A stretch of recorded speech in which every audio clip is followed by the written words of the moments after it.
Well, here we are, 5th and 6th grade, for your science video for Wednesday, May 12th. And you have one work text page, which is nice, but there are 5 pages to read. And so we'll start right away. It says, your blood. The circulatory system is more than a heart with a network of vessels. It carries amazing, life-giving blood. An adult usually has about 4.7 liters, or about 5 quarts, of blood flowing through his body. The blood has 3 very important jobs. Blood transports substances around the body.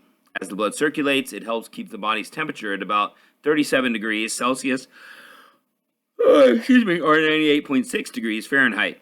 Blood also helps to defend the body against infections and diseases. Blood is made up of plasma, red blood cells, white blood cells, and platelets. Plasma is the liquid part of blood. It is a clear, yellowish liquid that is mostly water. The plasma can dissolve many substances, such as proteins, sugars, and nutrients. The blood then carries these substances to all parts of the body. The red blood cells, white blood cells, and platelets float in the plasma.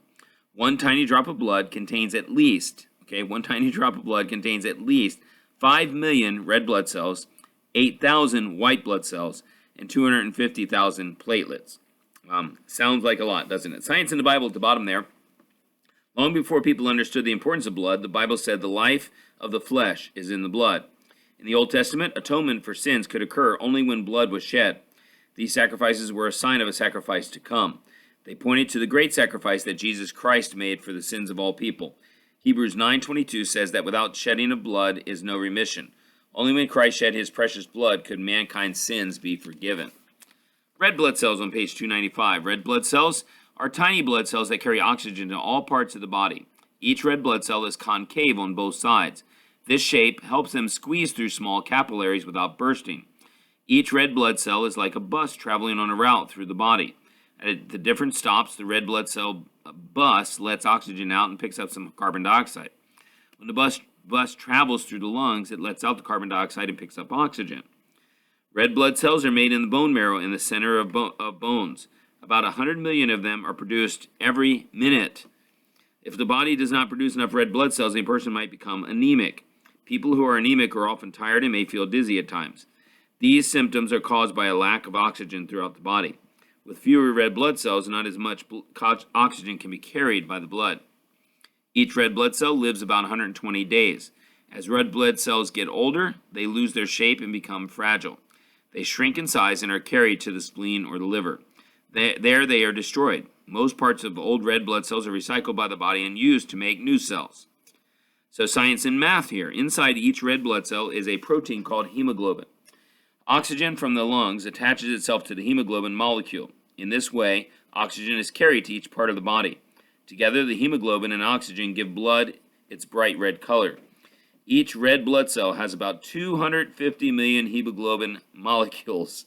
Each blood cell has that many molecules.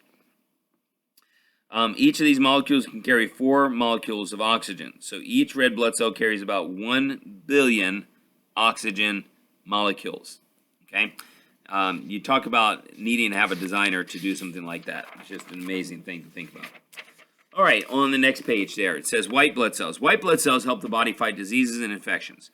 The body has many types of white blood cells. Some recognize and identify germs such as bacteria or viruses. Others make chemicals that fight the invading germs. Yet another type of white blood cell surrounds and kills the invaders. White blood cells can move to wherever they are needed to fight the invading germs.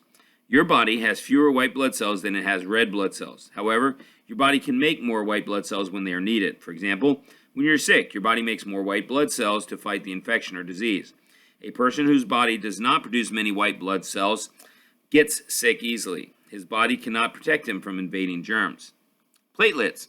Platelets are small fragments of cells. These fragments help form blood clots. A blood clot is like jelly-like mass of blood cells that stop the flow of blood from an injury. If the skin is injured, the platelets help plug the broken blood vessels. A scab forms on the skin. Underneath the scab, the body begins repairing the damaged tissues.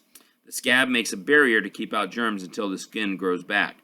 The scab falls off when the tissues have healed. Platelets also make sure that blood vessels do not leak. They can stick to torn blood vessels and form a patch that slows any blood loss.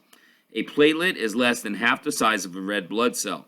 Each usually wears out in about 9 days. However, new platelets are also being formed in the bone marrow, or are always being formed in the bone marrow.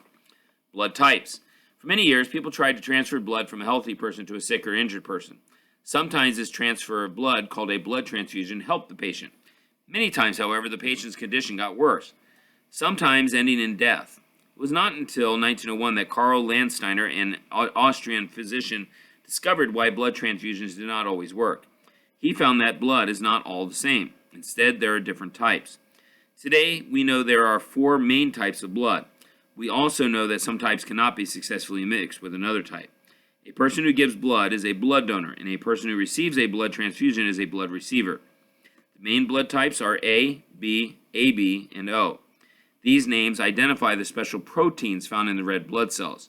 Some people have only the A protein or only the B protein. Other people have both proteins, and some have neither. If a person with type A blood receives type B blood, the white blood cells in the A blood identify the B proteins as enemies. In trying to get rid of the enemy, the white blood cells cause the red blood cells to clump together. This clogs the blood vessels, which does not help the patient. Since type O blood does not have either type of protein, it can safely mix with any other type of blood. People with type O blood are called universal donors. Those with type AB blood are called universal receivers because blood with both A and B proteins can safely receive any other type of blood. All right, last page here on 298. Blood donation. Blood transfusions have saved many lives. Blood is often needed for people who have been in accidents or who are having surgery. If other people, healthy people, did not donate some of their blood, these blood transfusions would not be possible. Usually, to donate blood, a person must be at least 17 years old. He must be healthy and weigh at least 110 pounds. When a person donates blood, his body makes more blood cells to replace the ones he is given. After the blood is donated, it is tested to determine the blood type. It is also checked for diseases. This blood is often separated into its parts: plasma, red blood cells, white blood cells, and platelets. This way, several patients can use different parts of the same unit of donated blood. The blood is stored in a blood bank until someone needs it. Most donated blood can be stored for only a short time before it is no longer useful. That is why blood donors are always needed. All right, meet the scientist as Charles Drew. Charles Drew was an African-American surgeon in the early 20th century. At that time, blood could only be stored for a few days before it could no longer be used. Drew, however, found a way to separate the plasma from the red blood cells. This way, the blood could be stored for much longer and then later mixed and used. He also discovered that plasma by itself can be used with blood of any type. This means that people who could not receive a certain type of whole blood could still receive plasma from that type of blood.